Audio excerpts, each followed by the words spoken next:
যদি মনে হয় এই ভিডিও ডিলিট প্রাইভেট করার কারণে তোমার একটা ভিডিওতে 5,000 ভিউয়ার্স ছিল, এই ভিডিও তোমার একটা লস হয়েছে, তোমার অন্য কোনো ভিডিওতে যে ভিডিও বানাইবা ওই ভিডিওতে আমি 5,000 ভিউ এনে দেবো, ঠিক আছে? তোমার লস আমি চাই না। লাইফে আপস এন্ড ডাউন থাকবে, তখন আমার তো ডাউন চলে মোটামুটি, একবার ডাউন আবার ওঠে।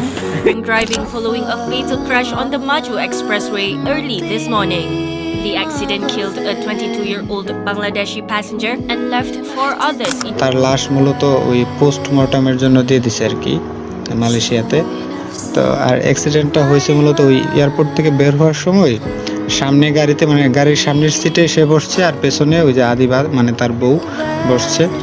তো তাই সে আবার সিট বেল্ট লাগায় নাই, যার ফলে ওই আপনার ওই দুইটা গাড়ি মুখোমুখি ধাক্কা লাগছে এবং সে মুজাহিদ ওই যে মাথা আপনার গাড়ির গ্লাসে লাগছে, লাগার পরে হয়তো বা বেশি ব্যথা পাইছে, যার ফলে মাথার মধ্যে ব্লিডিং হয়ে আপনার মারা